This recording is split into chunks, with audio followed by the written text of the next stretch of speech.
تنظیم حماس کے سیاسی شعبے کے سربراہ اسماعیل ہنیہ اسرائیلی حملے میں جاں بحق ہو گئے۔ اسرائیل نے ایران کے دارالحکومت تہران میں گھات لگا کر اسماعیل ہنیہ پر حملہ کیا، جس میں وہ مارے گئے۔ اس حملے میں ان کا ایک محافظ بھی جاں بحق ہوا ہے۔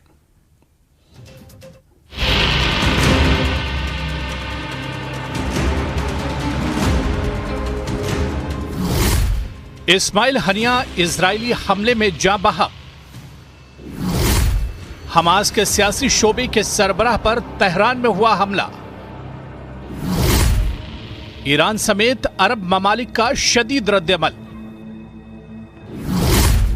اسماعیل ہنیہ کے قتل کا بدلہ لینا تہران کا فرض۔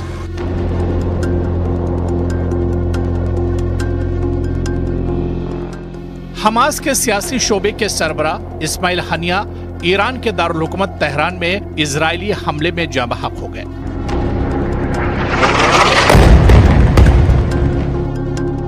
اسماعیل ہنیہ ایرانی صدر مسعود کی تقریب حلف برداری میں شرکت کے لیے تہران میں موجود تھے، جہاں انہیں نشانہ بنایا گیا۔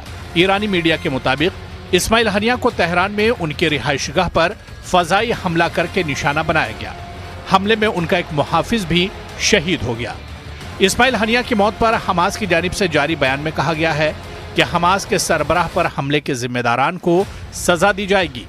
اسماعیل ہنیہ کی شہادت پر فلسطینی عوام، عرب عوام، امت مسلمہ اور دنیا بھر کے انصاف پسند عوام سے اظہار تعزیت کرتے ہیں۔ حماس رہنما موسیٰ ابو مرزوق نے کہا کہ اسماعیل ہنیہ کا قتل ایک بزدلانہ فعل ہے جس کی سزا دی جائے گی۔ موسیٰ ابو مرزوق نے کہا کہ ہنیہ کے قتل سے اسرائیل کو اس کے مقاصد حاصل نہیں ہوں گے۔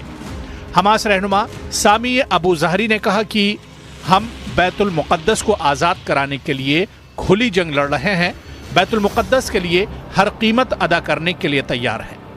Popular front for liberation of فلسطین کے ترجمان مہر الطاہر نے کہا کہ شہید اسماعیل ہنیہ نے فلسطین کاز کے لیے اپنا سب سے قیمتی مال دیا۔ فلسطینی اپنے مقصد کے لیے ہر عزیز اور قیمتی چیز پیش کرنے کو تیار ہے۔ ایرانی صدر نے اسماعیل ہنیہ کی شہادت پر رد عمل میں کہا ہے کہ ایران دہشت گرد قابضین کو اس شہادت کے بزدلانہ عمل پر پچھتانے پر مجبور کر دے گا۔ ایرانی صدر نے اپنے بیان میں کہا کہ ایران اپنی علاقائی سالمیت اور وقار کا دفاع کرے گا۔ ایرانی سپریم لیڈر آیت اللہ خامنئی نے اسماعیل ہنیہ کی شہادت پر رد عمل دیتے ہوئے کہا کہ ہنیہ کے قتل کا بدلہ لینا تہران کا فرض ہے۔ آیت اللہ خامنئی نے اپنے بیان میں کہا کہ اسرائیل نے اپنے لیے سخت سزا کی بنیاد فراہم کی ہے اور ایران اپنے ملک کے اندرون ہونے والے اسماعیل ہنیہ کے قتل کا بدلہ لینا اپنا فرض سمجھتا ہے۔ حماس کے سیاسی ونگ کے سربراہ اسماعیل ہنیہ کی شہادت پر مختلف ممالک کی جانب سے مذمتی بیانات جاری کیے گئے ہیں۔ فلسطینی صدر محمود عباس نے اسماعیل ہنیہ کی شہادت کی مذمت کی اور اسے ایک بزدلانہ حملہ اور خطرناک عمل قرار دیا، جبکہ محمود عباس نے فلسطینی عوام سے متحد ہونے کی بھی اپیل کی۔ قطر کی جانب سے بھی اسماعیل ہنیہ کی تہران میں شہادت کی شدید مذمت کی گئی اور قطر نے کہا ہے کہ اسماعیل ہنیہ کا قتل اور غزہ میں عام شہریوں پر اسرائیلی حملہ کشیدگی میں خطرناک اضافہ کریں گے۔ ترک وزارت خارجہ نے کہا کہ ایک بار پھر واضح ہو گیا کہ نتنیاہو کی اسرائیلی حکومت کو امن میں کوئی دلچسپی نہیں۔ اگر عالمی قوتوں کی جانب سے اسرائیل کو نہ روکا گیا تو اس سے خطے میں مزید بڑے تنازعات کا سامنا ہوگا۔